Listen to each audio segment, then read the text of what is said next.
Whoa.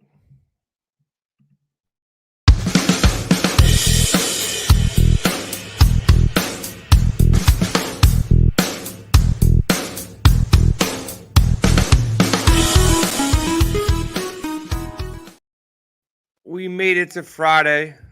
Thursday was a nice little slate, mixed slate. You had an early slate, late slate. Late slate looking kind of good for me, but we got to talk about Friday, man. We got a big slate here. Make sure you hit the like and subscribe button.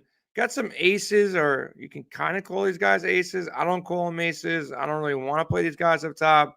So we're going to have to find some value at the pitching spot.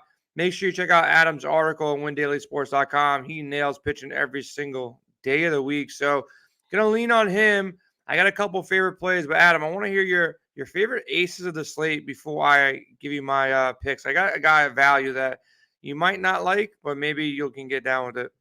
I think for the first time all year, Clayton Cartwright is going to be my favorite ace. And through a lot of the season, I really haven't played him very much. The Dodgers have understandably treated him with kid gloves the entire year. I get it. They have much bigger goals than winning games in July and all that. I mean, they can coast into the playoffs. But you look at these past two starts, they've kind of let him off the leash a little bit. 98, 102 pitches. Now he gets the Angels team that we continually attack for strikeouts every single slate, regardless of whether Mike Trout is in or if he's out. He didn't play on Thursday, so we'll see what happens Friday. Part of the reason I didn't want to play Kershaw at the start of the year is because he was consistently over 10,000. That's not the case anymore. He's only 9,400 against one of the biggest strikeout teams against lefties in the league. And he's in top form right now. I mean, these past two starts, 14.2 innings pitched, 18 strikeouts, 1 earned run, 1 walk. Like, this is vintage Kershaw, and he's probably not priced appropriately here. Yeah, I can get down with some Kershaw. I'm out on Robbie Ray. Texas has been hitting the ball well. Yeah. You can play him. You can keep him in your GPPs if you want to. I just have no interest, man. I'm not a Robbie Ray guy. I'll never be a Robbie Ray guy. And then against a hot hitting Texas team, I'm out on Robbie Ray. They lead the league in ISO against lefty pitching. Like, that's not what I want to see when I'm trying to play Robbie Ray. Definitely not. That probably means they'll go out there and drop 30 and strike out 11. Most likely. Yeah, it's probably what's going to happen. But I don't play Robbie Ray against bad teams. Against good teams, I'll stay away. The guy that surprisingly came out of nowhere, and he was great last year, but coming off injury, I thought he was going to do not much of anything. And Woodruff comes out that first game, shocks the world and strikes out 10 guys on 76 pitches, drops 32 against Tampa Bay. Then he goes back-to-back against Pittsburgh and basically wiped the floor of them, 8 Ks, 9 Ks, 29 points, 21 points. But this is a tough matchup against San Fran, man. I don't really target any pitcher against San Fran. He's priced up. Talk about Woodruff here. Is there any love here, or are you just fading bats? I'm fading pitches against San Fran bats. No, I'm actually going to disagree with you here a little bit, and I actually like Woodruff a lot. You get the matchup in San Francisco, and the reason I kind of still like him is the Giants should play 5 to 6 lefties, if not maybe even a little bit more. That is exactly where Woodruff's strengths have been this year. Lefties only have a 246 WOBA, a 43.3% K rate, and a 1.70 xFIP. Like, that's outstanding to say the least. In San Francisco against a bunch of lefties, I get the price is kind of high, but at least he's not over 11,000 because I'm not touching Justin Verlander at that price. That's for sure. Yeah, I kind of like Woodruff. I'm not off him. I'm not in love with him. I'm not forcing him in the lineup by jamming him. Like, I got to get to Woodruff. But if I have, the salary left over when we talk about these stacks, I'll have a share or two of Woodruff. I'll have a share or two of Kershaw. And then Manoah and Darvish, I think, are very fairly priced. Look, at 9K against KC, give me 20 to 25 out of Manoah. I'll take that. Same thing with Darvish. You're going against Arizona. They don't really worry me at all. Darvish has consistently been getting you 20, 25 points. He's averaged 20 against Arizona in 2 starts, 13 innings, only 1 earned run, only 8 Ks. But if he gets his Ks up here, it should be, an easy start. And the last guy I'll mention that you might be slightly surprised about is Jake Odorisi. I don't know what your take on Odorisi here, but if I need value, 8,300. Look, I'm going to target Oakland. They're just terrible. They're really not that good. Odorisi just faced him in his last start. 7 innings, 7 Ks, no earned runs, only 4 hits allowed. Dropped 30. I'm not expecting 30 again, but at 8,300, give me 22, give me 25, and I'll take it at this price tag. So Odorisi, Darvish, Manoah all in play for me as well. Other than that, I don't want to go below this. You can maybe consider, Ian Anderson if you need value and you want to get the stack that you're just in love with, or this big batter too. He's 6,600. He's kind of in play, but I really don't want to go there. But tell me if you can get down with Darvish, Manoah, and Odorisi here, or if there's anybody else that you really like. Darvish is fine. He's much better at home, so I do like that. I'd probably give Manoah a slight nod just because of the quality of the Kansas City lineup. I mean, if you get by Bobby Witt, 4, 5, 6 of the hitters were in AAA 2 days ago. It's always a good look. So, I really don't mind Manoah at all. I think I'd give him a slight nod over Darvish. I didn't notice because I pulled the slate up pretty much right when it released. I thought Verlander was starting for Houston. So I got to take a closer look at Odorisi. I didn't notice that had swapped. I mean, anytime you get somebody against Oakland, they're at least moderately interesting. I don't love that he's going to face him twice in a row. That's usually kind of a no-no for me. Like you see, even with Woodruff, the second time he faced the Pirates, he gave up a little more production. It's not always the best thing for a pitcher, but 8,300, it's certainly not the worst price for streaming against Oakland. The guy I kind of probably still might go after is Alex Wood.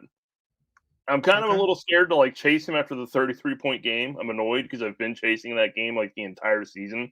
And of course he throws it when he's not on the main slate and I miss it. But, Milwaukee's just not hit lefties very well this season at all.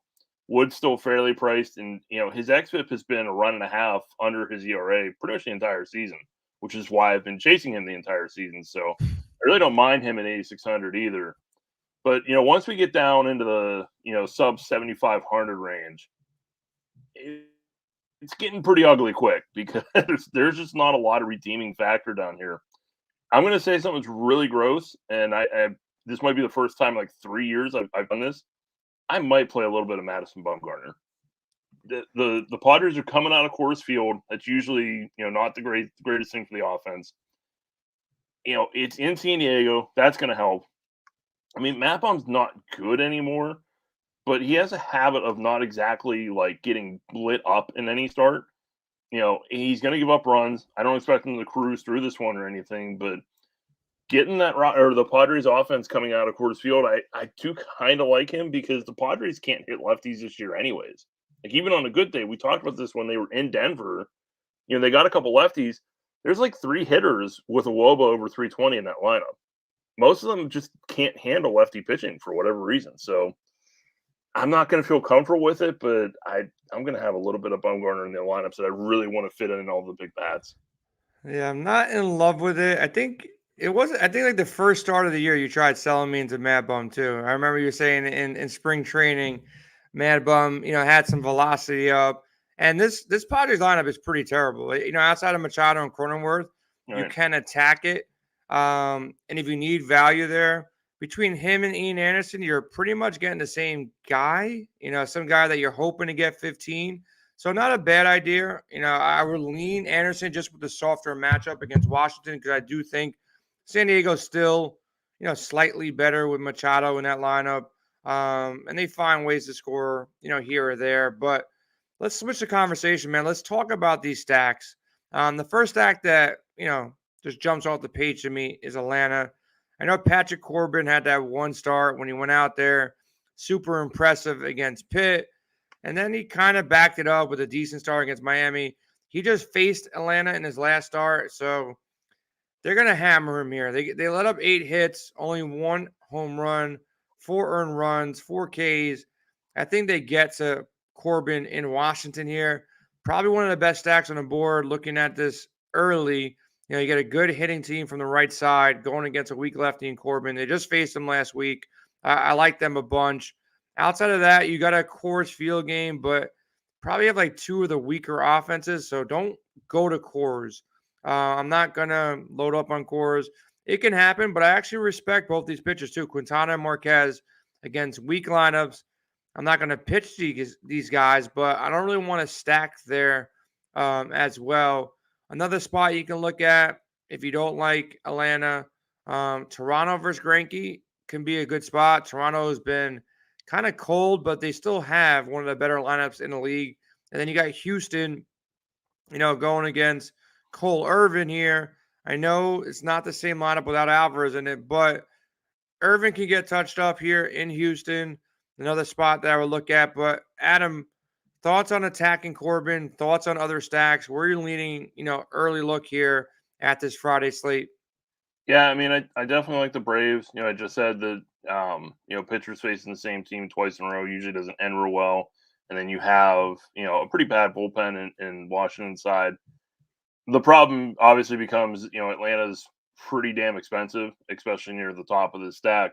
So, we're gonna have to work hard to find some value. Guys like Adam Duvall, they're gonna become critical in that stack because somebody like that's only 3,400. And honestly, like you're still gonna probably need a little bit of quarters here and there. And I say this because they're just so cheap. And yeah, Marquez can be all right, but at home this year against lefties, he's got a 396 WOBA, a 180 WHIP, and a 5.12 FIP. I mean, that's basically all he's going to see is lefty hitting. And okay, so if you're stacking Atlanta, Matt Olson probably isn't going to be like your primary target. I'm not saying you can't play him by any stretch, but he's not going to be your primary guy. I mean, you have Dan Vogelbach sitting there at 3,400. That fits like a glove in that Atlanta stack if you're focusing on their righty hitters as opposed to a guy like Olson. Jack Sawinski's only 3,300.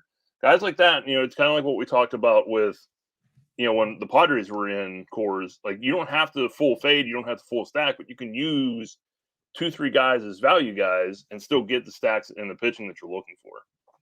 No, I like that call. I actually do like that call. With a guy like Sawinski and Vogelbach, nice little place fill. You just kind of, you don't even have to go with a 3-man stack. You can just go 2 out of the 3. See what the starting lineup is. I don't dislike this. It's actually a pretty good call there on the Pittsburgh side. Definitely lean the Pittsburgh side over the Colorado side. Colorado's pricey, and Quintana's been good. On the backside of this, if I'm going to attack somewhere in this game, give me the cheap value of Sawinski and Vogelbach and like a mini stack. I like that call actually a bunch here. So good call on that. Atlanta, like I said, like that spot. Where else are you looking? Are you looking at potentially a sneaky? I don't even know if it's sneaky because pitching is kind of, half and half, not great, but not terrible. Thoughts on a Baltimore stack potentially? St. Louis stack against Green? Anything else out there that strike your interest at this point? The next one that stuck out to me is this really needs to be the spot where Devin Smeltzer finally, gives up some damn production because he has been dodging bullets all season long. This is the spot where that comes to a halt. I mean, the White Sox are one of the best hitting offenses against lefty pitching. His xFIP is 4.91 compared to an ERA under 3. He's not striking hitters out. His K rate's under 15%. Like, I don't know how he's doing it. This is the lineup that can finally punish that. And you have guys, Luis Robert, Tim Anderson, Abreu, Andrew Vaughn, Eloy Jimenez if he plays, Pollock, Harrison. Every single hitter is over a 340 WOBA. And the guys like Anderson, Robert, Abreu, and Vaughn, they're over 370. Abreu is a 280 ISO. He's heating up.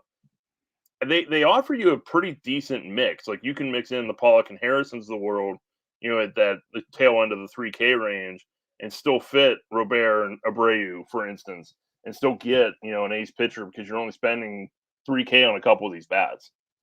Smeltzer, 6 home runs allowed in the last 2 starts. So he's definitely starting to get lit up a bit. Like you said, Harrison, Moncada, and Pollock, super cheap. They're all under 3,500 here. And then you mix them with Pittsburgh, you have some good value there. Then you can always pay up for either a couple of Atlanta bats or go to the big boys with Anderson and Robert here. So I actually like that call as well, Adam. That's definitely a strong call with the White Sox stack. A couple other stacks that I'll mention. You're looking at pitching here. I think Cleveland, they always screw me over. And when I'm chasing down a team to try to compete in the top 10 for a tournament, it's usually at Cleveland I'm chasing because it's the days that I don't stack them that guys like Jimenez or Naylor hit 2 home runs or some wild things happen and they go out there and score 10. So I think Cleveland against Hutchinson is definitely a play. Baltimore, a good spot. St. Louis can get there. Houston, Atlanta, and I can get down with some Pittsburgh. And I definitely like the Chicago White Sox stack. Any other stack or any of these so-called aces, that you'd like to target, on a big slate like this?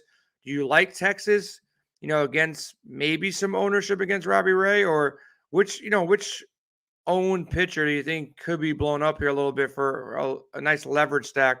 I mean, I think the easiest call is just play some Rangers against Ray. Like, even if he strikes some hitters out, he's probably not getting through this one without giving up some home runs. And honestly, you can even kind of mini stack it because Taylor Hearn on the other side of it. I mean, the ball could really be flying out of the park on this one. Neither pitcher does the best job ever of keeping the ball in the park.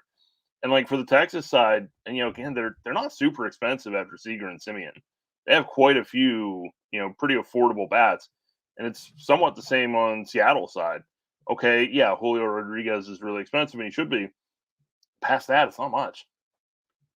No, I like that call. And I'm just, messing around with some stacks here. The 2 stacks that you called out, Adam, give you credit, man. If you go with this Pitt Chicago stack, like a 5-2 stack with a 1-off, you can get any pitcher combination you want again.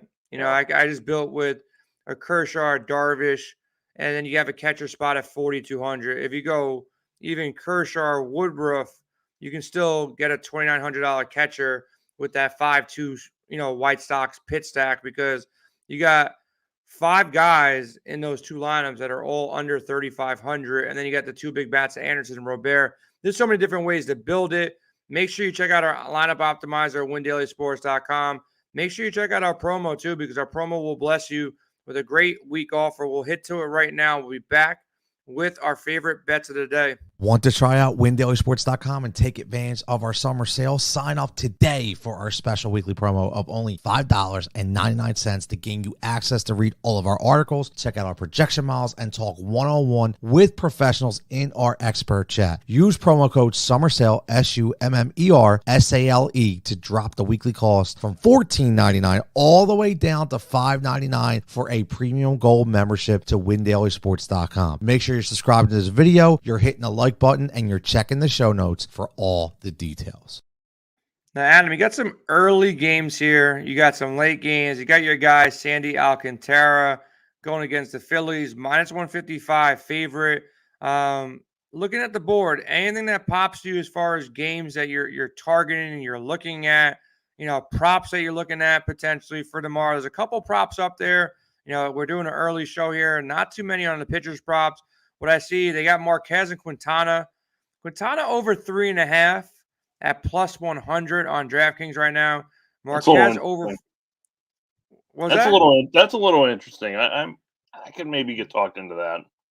You got your boy Mad Bum over 4.5 at -120 right now. You Darvish over 6.5. That seems a little high. Darvish, I know he can get there probably in 3 innings if he wants to, but he's kind of shaky at times too. But I like that Quintana at 3.5. I might hit that soon. But any games that you're looking at, on the slate, do you like Alcantara to win this game? Where are you looking? I mean, I know I want to look at Kershaw when his props come up. I want to look at strikeouts and I want to look at outs recorded. That's been something I started to kind of test out a little bit.